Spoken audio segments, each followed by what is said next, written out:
India, you have the floor. This has been an unfortunate incident, and it is in continuation of several such unfortunate incidents that we have seen of not following inclusivity, not respecting the positions of countries. We had informed the presidency, we had informed the secretariat that we wanted to make a statement prior to any decision on the adoption. However, and this is for everyone to see, this has been stage managed, and we are extremely, extremely disappointed with this incident.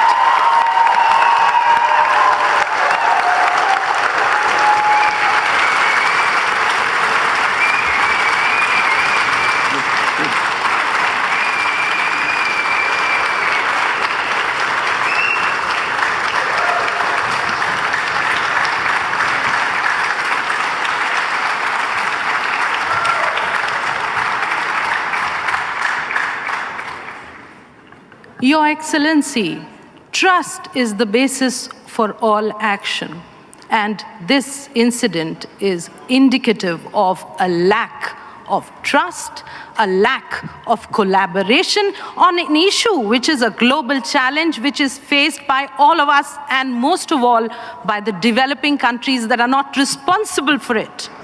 But we've seen what you have done. However, would want to say that gaveling and trying to ignore parties from speaking does not behove the UNFCCC system, and we would want you to hear us and also hear our objections to this adoption. We absolutely object to this unfair means followed for adoption.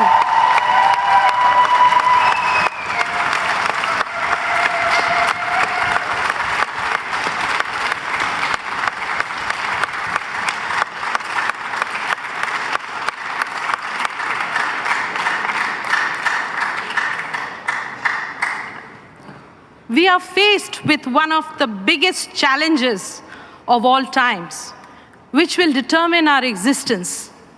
The only thing that enables us to move beyond and undertake action in line with addressing this challenge is collaboration and trust among us. It's a fact that both have not worked today, and we are extremely hurt by this action of the presidency and the secretariat. The one thing, the trust that there will be action by those who can take action. Developed countries have the wherewithals to take action. They should agree to advance their net zero objectives, the goals, and become net negative soon thereafter. But there is also trust that financial resources, technology, and capacity building, the means of implementation, the essence of any climate action is required, and that is required by the developing countries. This will enable those who want to take the action and who want to survive in this changing climate world, but are not able to do it because they need the support of the developed countries, and we seek trust in that. And I'm sorry that we need to make concerted efforts to do this, because clearly what's happened today is not any indication of this. Trust that we understand each other. We understand each other's constraints. Trust that we will move together, whatever it may be, for a better future. Unfortunately, the paper on the NCQG that has been proposed does not speak or reflect or inspire confidence and trust that we will come out of this grave problem of climate change. Excellency, we have worked together, not for 1, not for 2, but 3 years on this, to have a mandate before us, and to implement the mandate provided by the COP29 decision, para 53, to set the new collective quantified goal. The goal was envisioned and decided to be set in the context of the needs and the priorities of developing countries, and based on the principles of equity and common but differentiated responsibility. Both are fundamental to the UNFCCC and its Paris Agreement. This is the essence of our collaboration. This is the only basis for coming to a UN body where all of our countries can together discuss and arrive at solutions to address climate challenges that we all face. The developing countries are most impacted by climate change.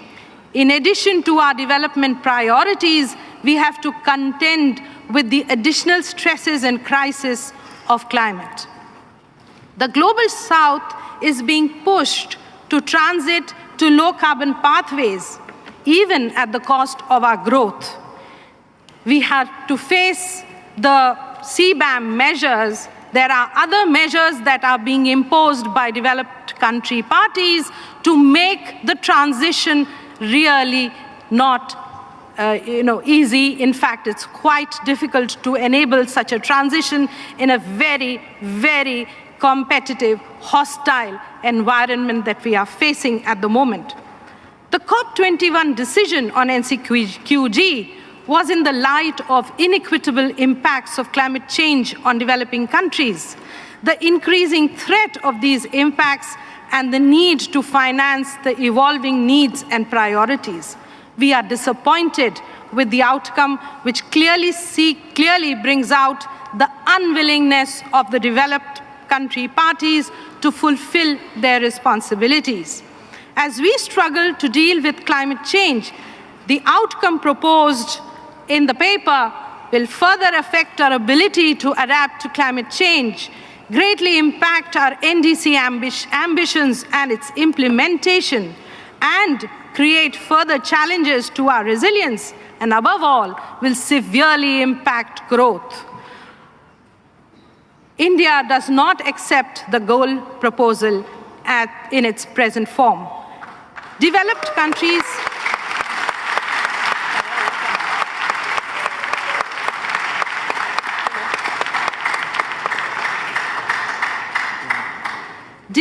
countries taking lead for a mobilization goal of a mere sum of $300 billion, and that too to be reached only by 2035. That's almost 11 years later. And that too from a wide variety of sources. So it would have to be private, it would have to be multilateral. And there are large amounts of it which will be left for the developing countries to mobilize themselves. The goal is too little, too distant. It is 2035, it's too far gone. Our 2030 estimates tell us that we need to do it at 1.3 trillion per year till 2030. But we have only been agreeable to have, or we have a proposal that talks about $300 billion mobilization goal. It does not address the needs and priorities of developing countries. It is incompatible with the principle of CBDRC and equity. Regardless of our battle with impacts of climate change, it is a fact that developing countries are accused continuously of emissions, forgetting the high per capita emissions of the developed countries, forgetting also the historical responsibilities of the developed countries. This only adds to the problem at hand for us, and the proposed goal shall not solve anything for us. In fact, we have to implement ambitious NDCs and economic challenges that we need to navigate and address the adaptation needs. The amount that is proposed to be mobilized is abysmally poor. It's a paltry sum. It is not something that will enable conducive climate action that is necessary for the survival of our country and for the growth of our people, their livelihoods. And I'm sorry to say that we cannot accept it.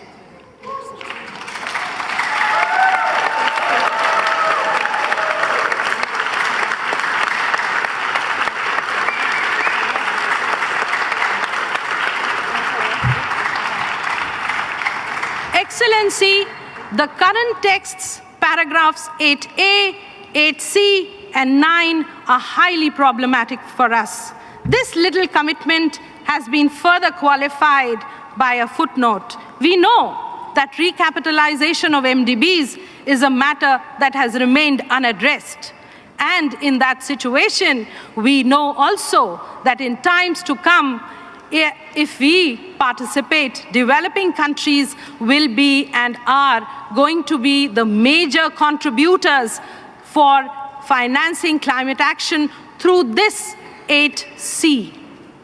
Counting finance mobilization through MDBs into the overall goal is not a progression from 100 billion goal, but is a deflection of the responsibility of the developed countries towards developing country shareholders of the MDBs.